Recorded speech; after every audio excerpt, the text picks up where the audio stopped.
Ladies and gentlemen, good morning. It's so wonderful. Our morning sessions attracted a lot of attention. And I know there are many of you who are also extremely interested in the topic we are going to discuss today. Thanks to the organizer having a very inclusive topics range, we are also having this topic on gender equity for growth. Now, the MC already introduced our panelists, but I would do it again just on the record, for the sake of on the record. We have Gita Sabharwal, who is the UN Resident Coordinator in Thailand. Thank you. And Ms. Kattiya Indaravijaya. I just learned her name, how to pronounce it. I hope it's okay, Kattiya. CEO of KBank, thank you. Last but not least, how could we have a discussion on gender equity without the other half of this guy? Yay, Tim Dattels, good to see you. So this is a wide range of speakers sitting on the stage. I would love to have them share with us why they're so passionate about this subject. Before that, may I just open by saying gender equity is not just an issue of principle or fairness. It is actually pragmatism as well. Because when we're looking for growth of this region and of the world at a very difficult time, both halves of the sky, if they contribute equally, that will be something we have never experienced before. So with that note, I would like to open by asking Gita, why are you so passionate about that? In other words, tell us more about you in that direction. Thank you. Thanks a lot, Tian. Let me start by saying what an honor it is to be joining today's panel here to discuss the issue of gender equality to create growth, right? It's a great topic. And I also wanted to say that it's great to have CEOs discussing gender equality alongside hardcore issues of sustainability, net zero growth, and digital transformation. With that note, can we applaud also for the ladies and gentlemen sitting here? They are the CEOs paying attention to this subject. Everyone on the stage, shall we applaud for them? Yes. Too? Continue, Gita, sorry. And this is my pitch to you as CEOs, pretty much, right? Before I introduce myself. My pitch to you is the fact that you are discussing issues of gender equality just shows how important it is. Recently, one of the largest investment banks decided not to go public with any company that did not have a woman board member on it. And they did it not because it made moral sense, but because it made good financial sense. And studies are now showing, and I know Tim is going to talk more to this, studies are now showing that the more diverse a company or an organization you have results in greater returns to profit. And your personal experience from peacekeeping, peace building, to now development also Absolutely. Would be... And Thian, I'm only going to take a minute to talk about that. I'm the UN Resident Coordinator. I bring the UN system together here in Thailand, 21 UN agencies focused on delivering sustainable development goals here. Together, in close partnership with government, with the private sector, and civil society organizations. And it's interesting, I started during my student days with volunteering, which helped me understand what poverty meant to normal people. And I began my career by working with a women's organization, mobilizing rural women to save money and create their own savings and credit program. And I know, Tim, you are also going to be speaking to that. Savings of $1 a month is what enabled these rural women to slowly start securing their livelihoods. And to me, those 4 years that I spent in the remote parts of India remain my reference point in life, even today. They have influenced my values and the beliefs that I hold today. right? So it's from the rural villages of India to heading the UN here in Thailand with a focus on advancing sustainable development goals. And I'm going to pause here, hand it back to you. Yeah, it's a great personal saga and a reflection of how women actually are becoming ever more with gender equity in the region. Thank you. Let's go to Kattiya. สวัสดีค่ะ Kattiya นะคะ I'm the first non-family female CEO of KBank. Here, worth a warm round of applause. And actually, I think, I got this opportunity because of our former chairman and CEO and all the board of directors. So to say that is like, we need opportunities, we can rise, we can thrive, when we get equal opportunities, and thanks to the Kun Bantun, the former CEO and all the board of directors, both male and female, that give me the opportunity to do the job, and together with our management team. And a little bit about KBank. We are the first Thai commercial bank to sign the UN principle for responsible banking. First Thai bank in 2020. Including gender equity, of course. Yes, and also the first and only Thai bank to be included in the Dow Jones Sustainability Index for 6 consecutive years. So not only me, but the overall KBank team, the board of director, management, and the staff is so passionate of doing the sustainability activities, and we just launched our strategy announcement that we are the traditional bank which infusing DNA of the challenger bank, ready to serve the unbanked and underbanked customer, and also the new generation with the new idea. Okay, I think enough advertisement. No, I'm kidding.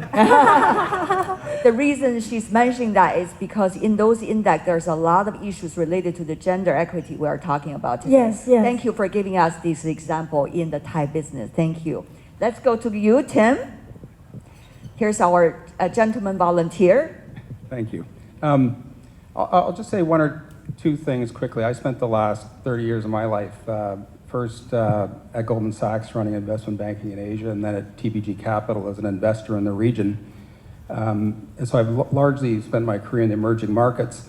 But on the gender issue, we're going to talk about the lower emerging markets as well and women engagement. And I'll talk a bit about, what's happening in North America. But I'd start with the fact, something that I'm proud of as a Canadian, when Prime Minister Trudeau ran for Prime Minister initially, despite the fact that parliamentarians were, a little more than a third female, he campaigned on a policy of gender equity in the cabinet, and he delivered.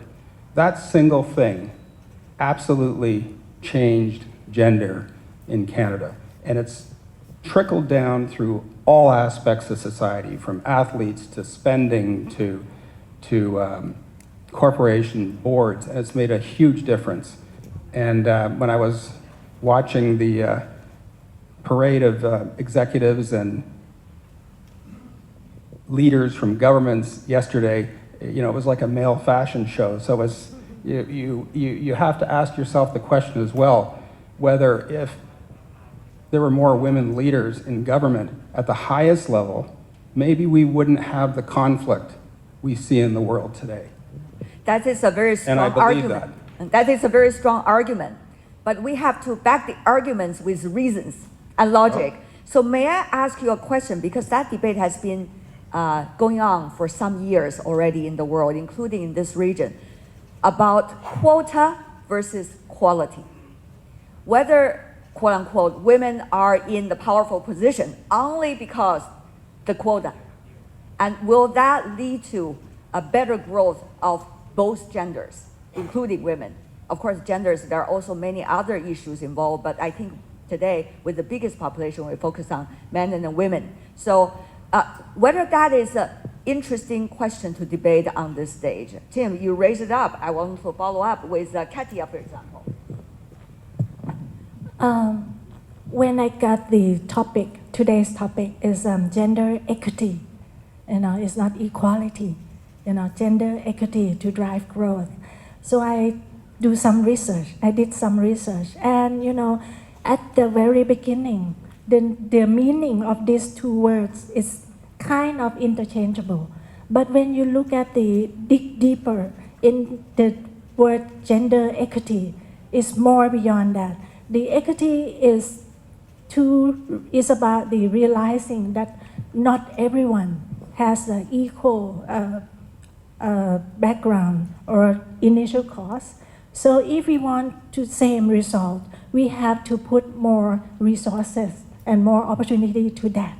So that's why quota is coming in, so that's why it's coming in. Because at the very beginning, I'm so wondering why quota, it has to be there. Usually we have one brain, two hands, and 2 feet. Usually people has to perform and, let the best person win. Why we need quota? Now I understand. The equity is more beyond that. If we look through that, so it's like, the underprivileged, the one who didn't get opportunity, can be race, gender, or, education, or demographic that they were born. That's very important. So that's why quota is important for this issue.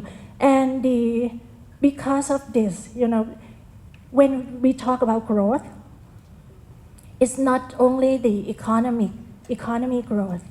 It's about the well-being, and it's about the happiness. It has to be balanced, and we cannot, the country can't grow that fast and that high. However, there will be the larger income gap and social problem. For example, like crime and something like that. So everything has to optimize. And we might have a slower economy growth, but it will be more sustainable. So that's why the gender equity and many equity has to come in place, for sustainable growth. Quota to begin with, so that quality growth can be can be geared up with some engines. That's what you're talking about. Yes, yeah. What about for you, Gita? Quotas are not a bad word, right? Historically, if you look at it, it's helped get women into political space, economic spaces, right? And they have delivered. We've seen that across countries in Asia, and probably the time has come to move beyond quotas. And I want to start off with what the UN Secretary General did. When he took office, he was committed to having equal number of men and women in senior positions across the United Nations, right? He was committed to that, and he delivered on that. So we've got 90 men and 90 women in senior positions across the UN. And I'm a reflection of that. That doesn't mean that there's anything wrong with that. In fact, now the Secretary General is moving on to seeing how he can get equal number of men and women across the United Nations, across levels. Now, having said that, in today's world, with the kinds of crises that we have faced, I believe we need to focus on 3 other things, in addition to quotas. One is we need to focus on skills, getting women equipped with skills, ICT, STEM fields. We want more women in ICT and STEM fields where they are underrepresented, right? Secondly, excuse me, social protection is extremely critical. And you know that women in the informal economy, where largely they are employed, do not have very little social protection. We need to get some kind of an entry-level social protection package for sectors where women employ. For example, domestic workers, right? which helps secure their livelihoods. And the third thing is unlocking financing for women entrepreneurs, extremely critical. And I know Kattiya will speak more to this. And I mean, even in the context of Thailand, we are noticing that the financing gap works out to roughly about 61%, right, for women-led SMEs. We want to make sure that that is unlocked for women for creating growth. And I'm going to pause there. Tim, quota versus quality. Is that the right question to ask? I agree that quota is not a bad word. And sometimes you have to force issues because humans hire and promote people more like themselves. It's a fact. So there's no either or here, because if you look at the top 300-400 organizations in North America, the organizations that have top quartile gender support outperform on value creation by about 27%. And that's a longitudinal study. So it's a benefit. The issue, I think, today at entry level is roughly balanced. But there's a problem at the first rung, because what's happening is in the C-suite, by the time women move along that progression to the C-suite, it's at about a quarter women in the C-suite now versus entry. And the key move is in that first step. And organizations have to completely rethink how they train people, how they hire, how they incent, and focus around gender. And it's taking organizations to repurpose themselves, including myself, I might add. I know you've been doing a lot of investment in that regard, gender awareness as well. Thank you for that. But having said that, though, you all agree, it seems, it's not just about quota or too simple a word to say. It's actually a lot more than quota if we are really want to creating a gender equity world. But on that, may I throw in an even more complicated factor, the pandemic. We've seen over the past 3 years, gender equity has been putting from the very top of priorities for many governments to now to the lower ranking of priorities. That is just a matter of fact. I'm not just trying to say diplomatically. And how do we see this reality? And also, how do we see, just very briefly, even as simple an issue of women in the workforce during the past 3 years, during the pandemic, where women, many of the times, they need to take care of the family more when the kids have to study at home or online. So how does that work over the past 3 years? What does that mean for us when we want to restart, or we start with a higher level of quality? Tim? Yeah, I mean, there's a term for that under COVID, which is called the Great Breakup. Yeah. And, women have actually left the workforce. And the statistics are quite interesting if you think about it. And if you ask the question why, there's people leaving for more opportunity elsewhere, more flexibility elsewhere. Women in particular claim burnout and lack of flexibility in terms of work style. But to me, there's an opportunity here, because if you survey in North America at least, 50% of males are either work in the office or work remotely or in flexible schedule, prefer. Women prefer 67% flexible work pattern for many of the reasons that you're suggesting. So, to me, organizations, if they want to retain and motivate and see women go through the organizations and end up in the C-suite and therefore have more profitable businesses and more balanced hiring and recruiting and progression, have to think about not biasing against people that want more remote work. And with technology, it's completely achievable today. Completely achievable. So it's within grasp. But people are having so many priorities these days. If you are really running, I know you are really running a business, right? You are from Canada, ABAC. So many of the ladies and gentlemen here, they're running real businesses. There are a lot of things going on every day. Sustainability, of course, within sustainability, there's also gender equity. but how to make them into a systemic approach, how to establish that system so that many business leaders will be able to function.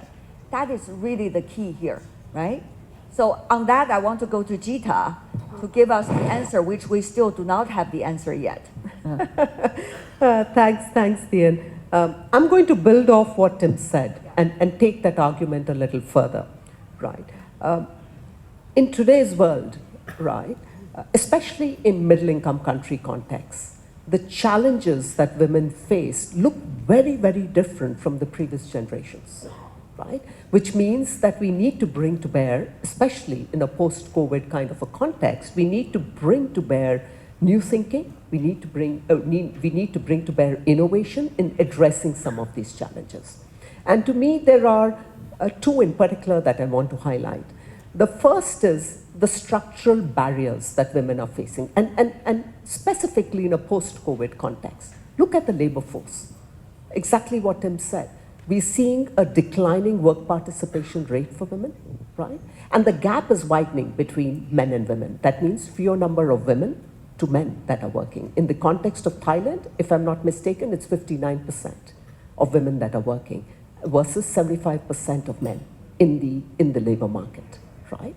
And we are also seeing that a lot of women are dropping out of the labor market, which means that their opportunities to graduate, to progress into senior positions reduces that much more.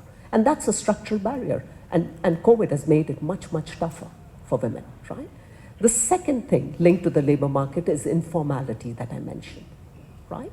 Persistent informality. Every other woman and I'm sure the numbers are much, much higher for Southeast Asia, every other woman works in the informal economy, right? Which means low pay, low skills, and very, very little social security. Structural barrier needs to be addressed, become even worse post-COVID. And the third element linked to this is the wage gap between men and women for the same job, right? Globally, if I'm not mistaken, it's 77 cents that a woman earns versus to $1 for a man for the same job, right? In Thailand, it's much better. But this wage gap needs to be bridged between men and women. And during COVID, it's again become worse, right? And my second point is violence against women, gender-based violence. During COVID, we saw a steep spike in gender-based violence. By default, you understand why it happens, right? And data is saying that every other woman across Asia Pacific experiences violence in some form or the other. Mm-hmm. And violence takes away the agency and the opportunity to participate equally. Again, a structural factor that has been inherent in society that needs to be addressed, not just at home, but even at the workspace. So I'm going to pause there. Yeah. I think COVID gave us difficult times, but also give us the new opportunity as well. For example, like in Thailand, K-Bank, we do the survey. You know, we want our staff to come back for work. We do the survey how they want to work. They say, you know, guys and girls, that they say that, you know, we want to go back to the office only 3 days a week, you know, and they want to work from anywhere. They want to work from anywhere. So we have technology. We have technology to make that happen, you know, that, you know, they can be anywhere. Not even, you know, within the whole week, they don't have to come to the office, you know. So what I'm trying to say is, like, I was the middle management before, and life back then is so terrible. You have boss, you know, who's so demanding on their schedules, and you have work to deliver, and you have no time for your family, and you cannot manage anything. You know, actually, COVID introduced a new technology where women can do work wherever they want, and at the same time, they can, you know, set parity and schedule to take care of the family, the kids, and also work in their free time. So meaning that, it can happen if, organization and everyone look at the performance, at the result. You don't have to check in, every day and, go 9 to 5. So I think that technology, that innovation that Ms. Gita mentioned will help a lot, and give more opportunity to, women to perform their works wherever they are. Technology is not the solution per se, but only when they are being used wisely and Yes. smartly by all of us. Having said that, though, you talk about capacity building, all of you, but how? When at this stage of economic recovery, the capacity building from your perspective, what are they? How they could be done in terms of gender equity for growth? That's a hard question, but That's why I throw to you first. I think, look, obviously you have Zoom and all the tools and all the technical tools, but you can't, removing bias is very, very hard in organizations at all levels. And so you really have to have it be, if you're not in the room, that's okay. If you're at home, that's okay. And you have to train managers. It has to be in their critical evaluations at year end. You have to pay for performance around gender, and you have to manage it, you have to monitor it, and that's a whole rethinking of organizations. The other thing is that organizations are also powerful because they have massive supply chains. So what we've seen is organizations, like organizations used to do with labor rights with respect to gender. So they're analyzing supply chains, whether it's gender or minority, and to try to understand how can we drive gender, because we have as a corporation or an organization huge buying power, a huge ability to be able to affect not just our organization, but the whole chain. And I think that this is a complete change in the way companies are managing and thinking about it. And those that get it right will succeed at a higher level. The fairness, please, Kattiya. We are in the financial service industry. So actually the service industry usually welcome, all gender and especially women. So, when we back to business and we reconnect with the customers, usually in our branch, out of 8 staff, it's already 7 women already. So, whenever and they're more empathize, they're more empathetic and, in terms of, understand customer journey. So the product design, the process and everything, usually have the women involvement in the design of the product. So, get the staff back to, or ramp up the staff, it will be no problem at all.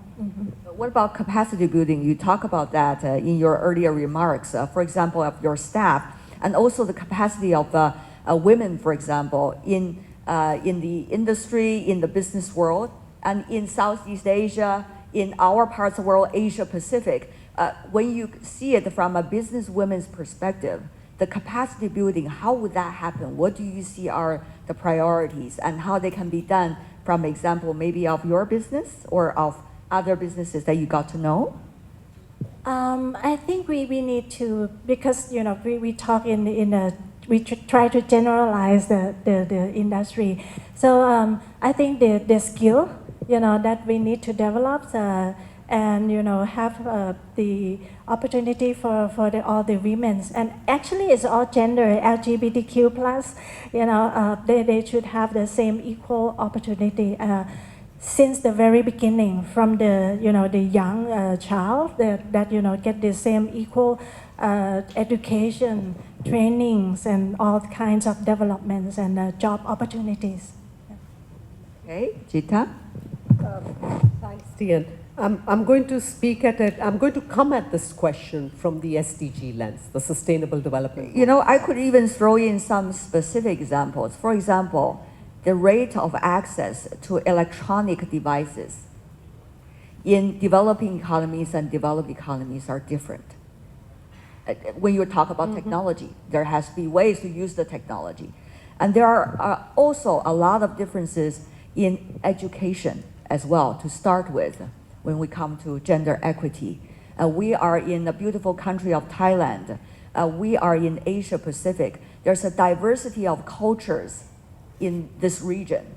So how to respect the tradition and the culture of the specific country and the nation, while at the same time make sure the issue of gender equity is being well integrated into it. This is a very exciting topic, I would see, as we are recovering from the earlier pandemic age. Now we are coming into a better quality age. So this is a very important start.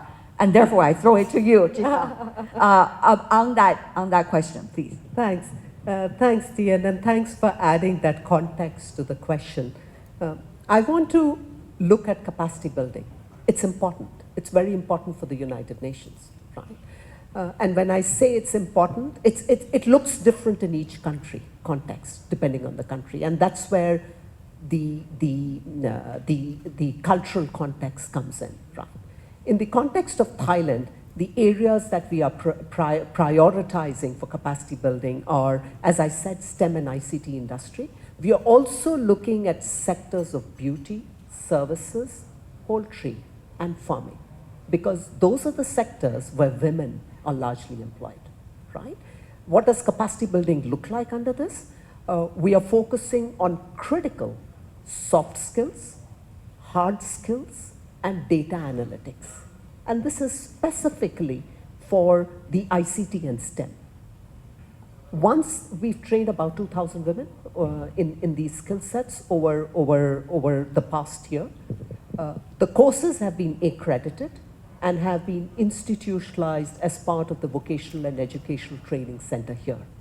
So what does that mean? That means that the entire capsule of capacity building is being taken forward through the vocational training centers, right? Secondly, in the beauty and services and poultry sector, what is it that we are doing?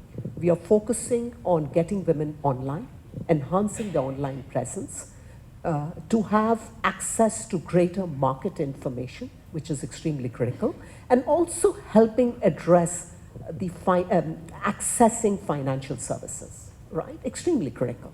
And this is what capacity building means. This is what secures livelihoods. Now, to give you one last quick example on migrant women. Right. Migrant women, as you know, are critical to the economy of this country and to that of Southeast Asia. Right. We are focusing on capacity building at home and the workspace for women migrants, knowing that they live in very close housing quarters that can result in violence. Right? We are empowering them to know their rights, right? Just helping them to know their rights. We are working with them on safer migration schemes. So using blockchain to ensure that their contracts cannot be tampered with.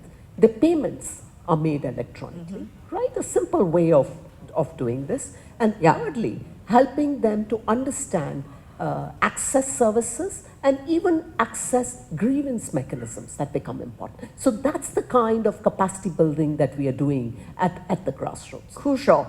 You talk about financing. We got two finance experts on the stage, by the way. So Tim, we start from you and go to Kattiya. Oh, yeah, I want to just pick up on a comment. Kattiya is the banker, but You're not here to tell us what to do, but what you are doing already. You just think about this market. Japan has three choices for their workforce: robots, immigration, or women. I'd pick women. China, no population will age faster than China. They have to deal with that in the workforce.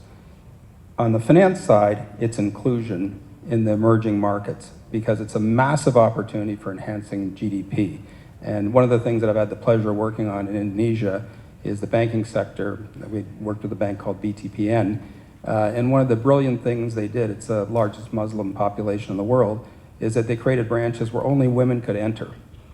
And that was a very comfortable way, and they were doing term loans as opposed to, payday loans essentially that was available in the market, lowered the borrowing costs, and it led to just a dramatic increase in women-driven businesses at the SME level. By the way, that bank had a 12.5% net interest margin, and SMBC now owns it. It was the most profitable bank in the world. We need hard numbers like that. By the way, just throw in for reference, the country where I originally come from, China, 70% of the entrepreneurs are women. Of course, usually with small and medium-sized enterprises. And I think they are true in many countries in Asia Pacific region. So I just want to throw that note here and go to Kattiya. Yeah, like I said, we want to lend to the unbanked and underbanked. The numbers that you just present is inspiring. So, we are doing the test and learn in our, portfolio for the unbanked and underbanked. And maybe one of the portfolio, because this is already the hard number, but it's global statistics. So, in terms of, for example, K-Bank can issue gender bond. We need a hard statistic as well, the Thailand one. And we might have a test on the campaign on the, and the test, they have a group test group and the control group and see, which gender, have perform, or, can be even more, race, demographic, or, business or whatever. And, we show that with the hard number from our test and learn. And then we issue, bond. And it might, be interesting to, the investor. And, so because the bond, for example, the green bond, for K-Bank issue green bond, the same rate as the general bond. So, we hope that one day, the statistic of the gender bond and the general one, will be different because of this hard statistic that show that women, who is the owner or who run the business have a better result or pay us back more. I don't know, but that's we need to statistic to do The that. financiers are applauding right now, right? So my last question, since we only have about 3 minutes left, there are a lot of details I could go into, early answers all of you beautifully provided, but how to make sure gender equity is in the gene. It's in the genes. That we are not going to talk about gender equity every time when we come onto the stage, oh, let's talk about it. We don't have to talk about it anymore if it is in the genes. How could that happen? Can Asia Pacific region be a leader in that direction? Gita, briefly, everybody have 1 minute. Okay, thanks, Ian. And I'm going to throw a number at you because you threw a number at us. And my number at you is 43% of the CFOs in Thailand are women, right? And that speaks to your issue of gender being in the DNA of the private sector, right? We just want that replicated across other sectors, right? And similarly with CEOs, we know in this country, and Kattiya, your number of CEOs in this country are amongst the highest in Southeast Asia. Yes. Right? So that's another number that we need to, that shows that the private sector can lead the way, right? We want other sectors picking this up. But Kuntian, okay, I'll come back to my second point later if we have the time. Almost no time, so you want to mention the second point very briefly? I very quickly, on again the DNA issue, we are working together with the regulator here, the Securities and Exchange Commission, to see how we can integrate gender and diversity as part of the ESG principles. Wonderful. Okay. Right? And that's another way of integrating gender into the DNA of a country. Thank you for your work. Kattiya, please. 1 minute. Okay, I will not breathe. We have to walk the walk. We have to walk the walk and we have to work together. So like I mentioned at the very beginning, I get this opportunity from my former chairman and this former CEO, who is a male. and all the board of directors with the mix of diversity of gender. So, we have to give everyone a chance, an equal opportunity.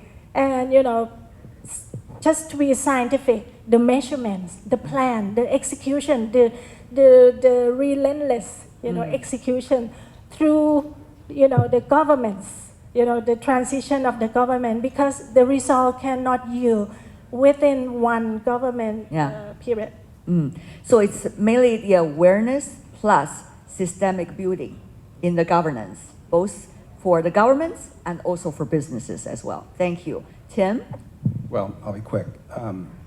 If you look at North American post-secondary education, there's more women than men in post-secondary education. And yet, in STEM, right now, in engineering jobs and technical jobs, there's 2.5 times more men than women in technical jobs. And that's worsened in the last 5 years. Worsened largely due to COVID, but other things. It's just unacceptable. It's just management, it's process, it's focus, and it's got to start at the top. I think we have been having a wide range of discussions, but also focused on solutions. I see a lot of talks these days mainly focusing on challenges alone. As we know, that will not provide us with much opportunities. But I see a very progressive approach by our panelists today and many of the speakers during our APAC CEO Summit this year about providing solutions and share those solutions with everyone else. So on that note, I want to thank our panelists on the stage, but at the same time, to thank our audience for sitting here with us, listening attentively while playing with your devices. I know you are taking notes. And also, both the men and the women here supporting this very important issue, gender equity for growth. Ladies and gentlemen, it's not about slogan, it's about pragmatism. Thank you so much. Thank you, everyone.